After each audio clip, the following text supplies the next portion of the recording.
ಬೇಸಿಗೆ ಬಂತು ಅಂದ್ರೆ ಸಾಕು ಕೂಲ್ ಆಗಿರಬೇಕು, ಏನಾದರೂ ತಣ್ಣಗಿರೋದು ಕುಡಿಬೇಕು ಅನ್ಸುತ್ತೆ. ಆದರೆ ಈ ಬಿಸಿಲಿನಲ್ಲೂ ಜನ ಟೀ ಕುಡಿಯೋಕೆ ಕ್ಯೂನಲ್ಲಿ ನಿಲ್ತಾರೆ. ಅದು ಎಲ್ಲಿ, ಚಾಯ್ ಹೇಗಿರುತ್ತೆ ಅಂತ ಈ ಸ್ಟೋರಿ ನೋಡಿ ನಿಮಗೆ ಗೊತ್ತಾಗುತ್ತೆ.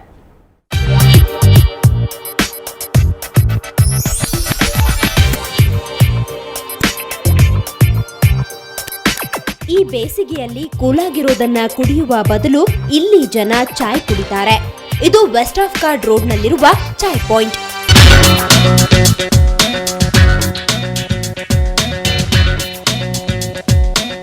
ಇಲ್ಲಿ ಸಿಗುವ ವೆರೈಟಿ ಚಾಯ್ಗಳಿಗಿದೆ ಸಖತ್ demand.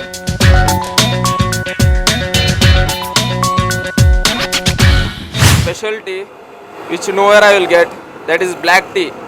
I like tea without milk, that too strong. Lemon juice actually ಚೆನ್ನಾಗಿರುತ್ತೆ. ಈಗ ಹೆಲ್ತ್ಗೂ ಚೆನ್ನಾಗಿರುತ್ತೆ. ಈಗ ವೆದರ್ಗೂ ಆ್ಯಕ್ಚುಲಿ ಹೇಳ್ಬೇಕು ಅಂದರೆ lemon is better. Dum chai, lemon tea, masala chai, green tea, ice lemon chai, ಹೀಗೆ ಕಲರ್ಫುಲ್ ಟೀಗಳು ಇಲ್ಲಿ ಸಿಗ್ತವೆ.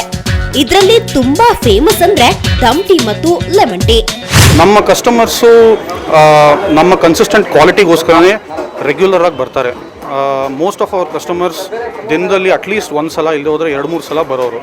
ಇಲ್ಲಿ ಚಾಯ್ ತಯಾರಿಸಲು ಬಳಕೆಯಾಗುವ ಟೀ ಸೊಪ್ಪು ತುಂಬಾ ವಿಶೇಷ. ಯಾಕಂದ್ರೆ ಅದೆಲ್ಲ ಅಸ್ಸಾಂ ಮತ್ತು ಡಾರ್ಜಿಲಿಂಗ್ನಿಂದ ಬರುವ ತಾಜಾ ಸೊಪ್ಪು. ಚಳಿಗಾಲ ಇರಲಿ ಅಥವಾ ಬೇಸಿಗೆ ಇರಲಿ, ನಿಮ್ಗೆ ಚಾಯ್ ಕುಡಿಬೇಕು ಅನ್ಸಿದ್ರೆ ಒಮ್ಮೆ ಚಾಯ್ ಪಾಯಿಂಟ್ ವಿಸಿಟ್ ಮಾಡಿ. ಸ್ವಾತಿ ಪತ್ರೆ, ಸುವರ್ಣ ನ್ಯೂಸ್ 24/7 ಬೆಂಗಳೂರು. ಸ್ನೇಹಿತರೆಲ್ಲ ಒಂದೆಡೆ ಸೇರಿದ್ರೆ ಏನಾಗುತ್ತೆ? ಅಲ್ಲೊಂದಷ್ಟು ಜೋಕ್ಸ್, ತರ್ಲೆ ಮಾತು, ಹರಟೆ ಎಲ್ಲ ಇರುತ್ತೆ. ಆದ್ರೆ ಇಲ್ಲೊಂದಷ್ಟು ಪಕ್ಕಾ ಸ್ನೇಹಿತರಿದ್ದಾರೆ. ಇವರು ಒಂದೆಡೆ ಸೇರಿದ್ರೆ ಮುಗೀತು, ಎಲ್ಲರೂ ಮೆಚ್ಚೋ ಒಂದು ಹಾಡನ್ನೇ ಹಾಡ್ಬಿಡ್ತಾರೆ.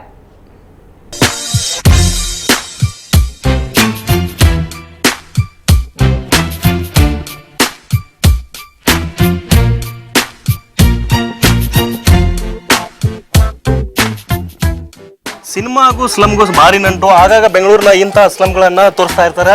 ಈಗ ಒಂದು ಚಿತ್ರದ ಒಂದು ಸಾಂಗ್ ನಡೀತಾ ಇದೆ. ಯಾವ ಚಿತ್ರ, ಏನು, ಯಾವ ಹಾಡು, ಬನ್ನಿ ನೋಡ್ಕೊಂಡ್ ಬರೋಣ. ಸ್ನೇಹಿತರು ಚಿತ್ರದ ಬಗ್ಗೆ ಹೆಚ್ಚು ಹೇಳೋದು ಬೇಡ, ಯಾಕಂದ್ರೆ ಈಗಾಗಲೇ ಸಿನಿಮಾದ ಬಗ್ಗೆ ಸಾಕಷ್ಟು ವಿಚಾರಗಳು ಗೊತ್ತಾಗಿದೆ. ಹಾಡುಗಳ ವಿಷಯದಲ್ಲಿ ಅದು ಇನ್ನಷ್ಟೇ ತಿಳಿಯಬೇಕಿದೆ. ಅಂದ್ರೆ ಈ ಹಾಡಿನ ಕದರ್ ನೋಡಿದ್ರೆ ಗೊತ್ತಾಗುತ್ತದೆ ಸ್ನೇಹಿತರ ಜೋಶ್ ಎಷ್ಟಿದೆ ಎಂದು.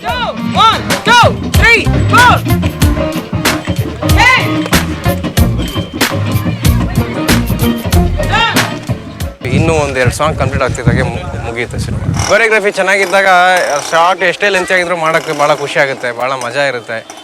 ಆಮೇಲೆ ನಮ್ಮ ಬಗ್ಗೆ ನಮಗೆ ಒಂದು ರೀತಿ ಸಮಾಧಾನ ಇರುತ್ತೆ. ಪರವಾಗಿಲ್ಲಪ್ಪ, ಇವತ್ತೊಂಥರ ಕಷ್ಟಪಟ್ಟು ಕೆಲಸ ಮಾಡಿದ್ದೀವಿ ಅಂತ ಅನಿಸುತ್ತೆ. ಈ ಗೀತೆಯಲ್ಲಿ ಸ್ನೇಹಿತರ ಮಹತ್ವ ಎದ್ದು ಕಾಣುತ್ತದೆ. ಅವರ ಮಧ್ಯದ ಬಾಂಧವ್ಯ ಬಿಚ್ಚಿಕೊಳ್ಳುತ್ತದೆ. ಇನ್ನೊಂದು ಸಂಗತಿ ಅಂದರೆ ಈ ಹಾಡಲ್ಲಿ ಸ್ನೇಹಿತರ ತರಲೆ ಆಟಗಳು ಹೆಚ್ಚು ಕಾಣುತ್ತವೆ.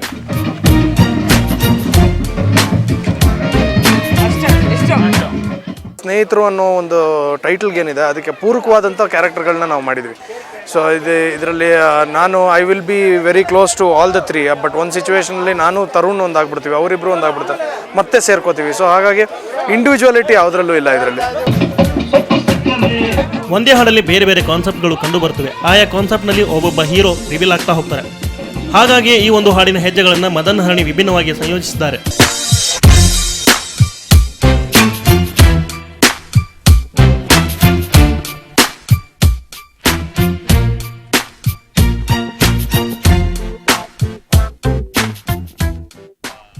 ಸ್ನೇಹಿತರ ಹಿಂದೆ ಬೆನ್ನೆಲುಬಾಗಿ ಸೌಂದರ್ಯ ಜಗದೀಶಿದ್ದಾರೆ. ಚಿತ್ರಕ್ಕೆ ದುಡ್ಡು ಹಾಕೋದ್ರ ಜೊತೆಗೆ ತಮ್ಮ ಪುತ್ರ ಸ್ನೇಹಿತನನ್ನ ಮತ್ತೊಮ್ಮೆ ವಿಭಿನ್ನವಾಗಿ ತೋರಿಸಲು ಸಜ್ಜಾಗಿದ್ದಾರೆ. ಬಜೆಟ್ ಅಂತ ಏನಿಲ್ಲ, ಏನೇನು ಕೇಳ್ತಾ ಇದ್ರೆ ಕೊಡ್ತಾ ಇದ್ದೀನಿ. ಈ ಸಿನಿಮಾಗೆ ಓವರ್ ಆಲ್ ದೊಡ್ಡ ಬಜೆಟೇ ಆಗಿದೆ, ಯಾಕಂದರೆ ತುಂಬ ಜನ ಸ್ಟಾರ್ ಕಾಸ್ಟ್ ಇದ್ದಾರೆ. ಚಿತ್ರದ ಗೀತೆಯಲ್ಲಿ ಒಳ್ಳೆ ಬೀಟ್ಸ್ ಇದೆ.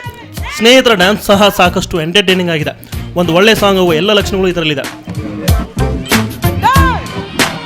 ಇದು ಸ್ನೇಹಿತರು ಚಿತ್ರದ ಸಾಂಗ್ ಶೂಟಿಂಗ್. ಇದಕ್ಕೆ ರಾಮನಾರಾಯಣ ಅವರ ಸಾಹಿತ್ಯವಿದೆ, ವಿ ಹರಿಕೃಷ್ಣ ಅವರ ಸಂಗೀತವಿದೆ. Camera person Satish Jode, Revanth PJ ಅವರು, ಸುವರ್ಣ ನ್ಯೂಸ್ ಬೆಂಗಳೂರು. ಕರ್ನಾಟಕದಲ್ಲಿನ ಚಿನ್ನದ ದರ ಇವತ್ತು ಎಷ್ಟಿತ್ತು ಅಂತ ಬನ್ನಿ ನೋಡೋಣ. 22 ಕ್ಯಾರೆಟ್ನ 10 ಗ್ರಾಂ ಚಿನ್ನಕ್ಕೆ 25,950 ರೂಪಾಯಿ. 22 ಕ್ಯಾರೆಟ್ನ ಚಿನ್ನದ ಬೆಲೆಯಲ್ಲಿ ನೆನೆಯ ದರಕ್ಕೆ ಹೋಲಿಸಿದ್ರೆ ಇವತ್ತು 550 ರೂಪಾಯಿ ಇಳಿಕೆಯಾಗಿದೆ. ಇನ್ನು 24 ಕ್ಯಾರೆಟ್ನ 10 ಗ್ರಾಂ ಚಿನ್ನಕ್ಕೆ 28,800 ರೂಪಾಯಿ. 24 ಕ್ಯಾರೆಟ್ನ ಚಿನ್ನದ ಬೆಲೆಯಲ್ಲಿ ನಿನ್ನೆ ದರಕ್ಕೆ ಹೋಲಿಸಿದ್ರೆ ಇವತ್ತು 100 ರೂಪಾಯಿ ಇಳಿಕೆ ಆಗಿದೆ.